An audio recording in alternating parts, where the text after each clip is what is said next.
Em um período conturbado da história brasileira, nas décadas de 20 e 30 do século passado, dois fenômenos sociais emergiram com força: a Coluna Prestes e o cangaço. Embora atuassem em contextos diversos em diferentes regiões do Brasil, ambos eram manifestações de uma busca por justiça social, e suas trajetórias se cruzaram em um cenário marcado por desigualdade, luta e resistência. A Coluna Prestes, liderada pelo jovem tenente Luiz Carlos Prestes, surgiu em 1925 como uma reação ao autoritarismo e à corrupção do governo.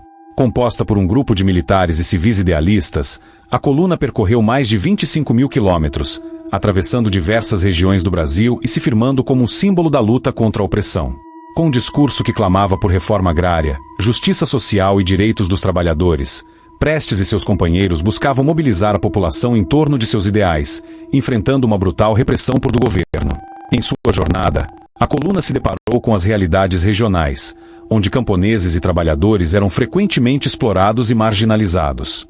Enquanto isso, no sertão nordestino, o cangaço ganhava notoriedade com figuras como Lampião e Maria Bonita. O cangaço era uma resposta seca, à pobreza extrema e à injustiça social que assolavam a região.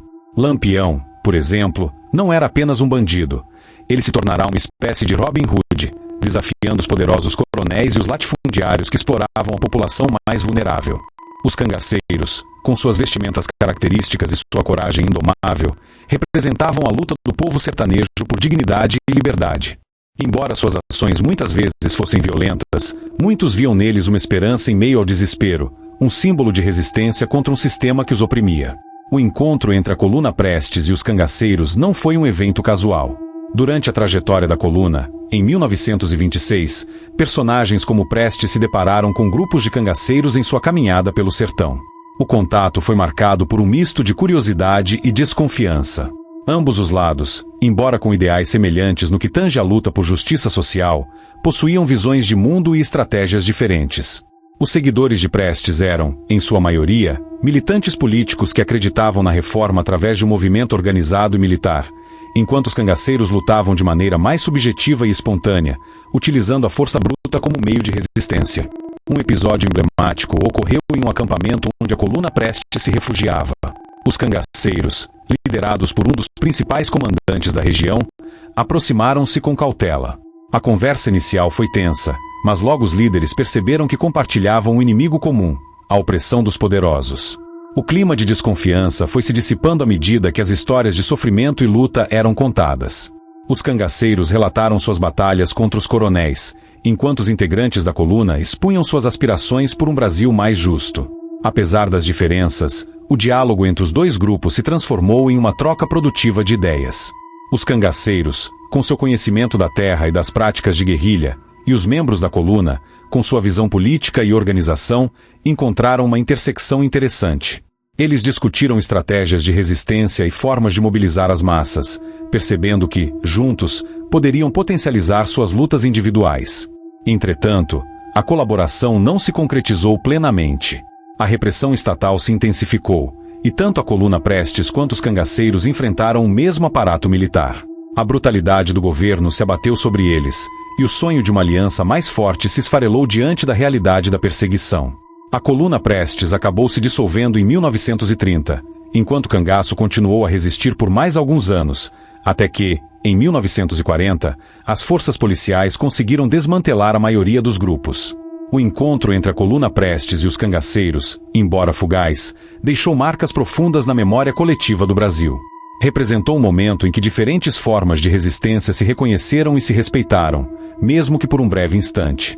A luta por justiça social, que uniu esses dois movimentos tão distintos, continua a ecoar na história brasileira, lembrando-nos de que a busca por igualdade e dignidade é um caminho complexo e sinuoso, repleto de desafios e encontros inesperados. Em um período conturbado da história brasileira, nas décadas de 20 e 30 do século passado, dois fenômenos sociais emergiram com força: a Coluna Prestes e o cangaço.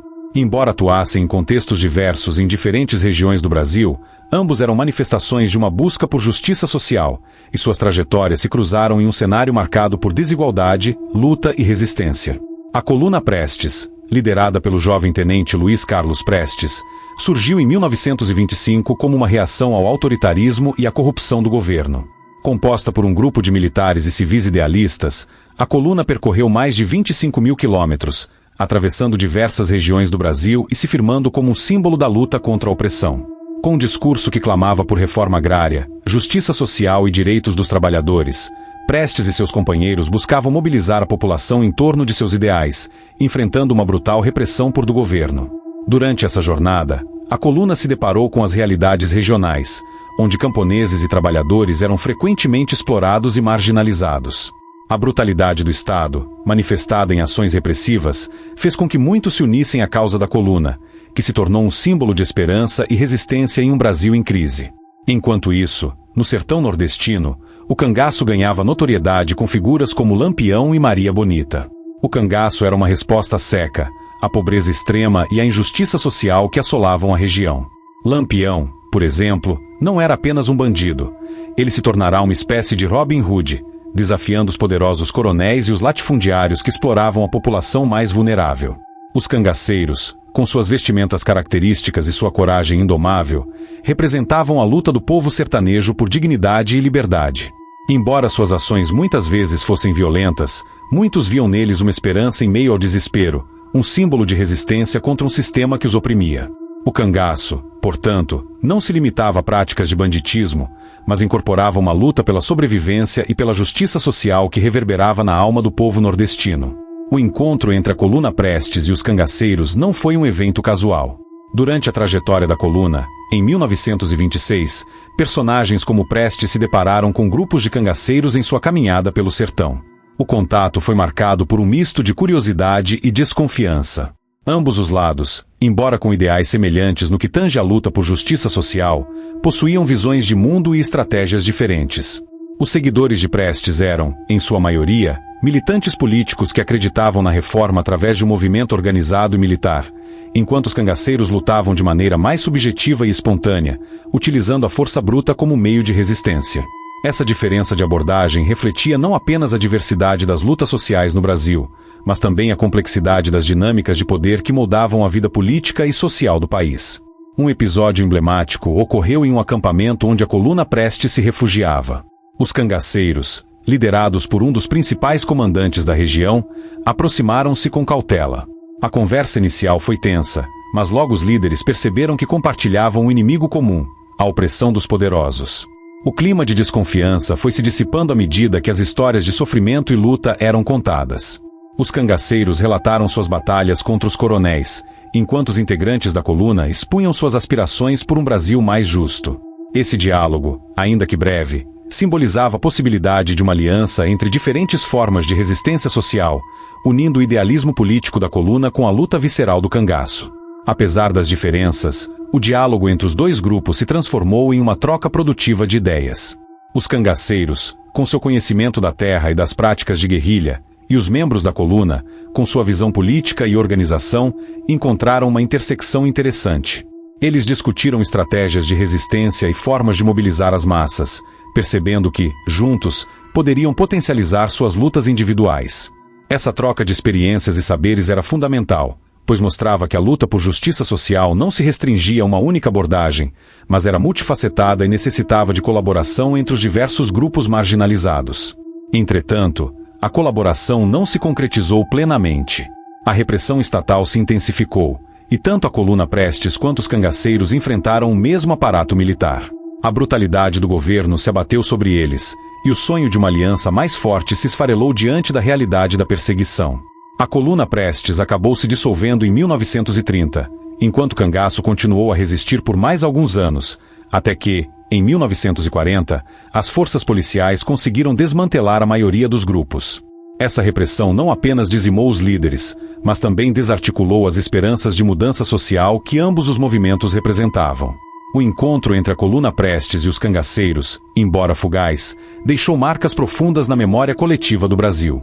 Representou um momento em que diferentes formas de resistência se reconheceram e se respeitaram, mesmo que por um breve instante. Essa intersecção de lutas nos ensina que a busca por justiça social é um empreendimento coletivo, que exige união e solidariedade entre aqueles que, embora distintos em suas abordagens, compartilham a mesma luta contra a opressão. A luta por justiça social, que uniu esses dois movimentos tão distintos, continua a ecoar na história brasileira, lembrando-nos de que a busca por igualdade e dignidade é um caminho complexo e sinuoso, repleto de desafios e encontros inesperados. A memória desses encontros e das lutas que se seguiram ainda ressoam nos dias de hoje, inspirando novas gerações a lutar contra as injustiças sociais que persistem em diversas formas no Brasil contemporâneo.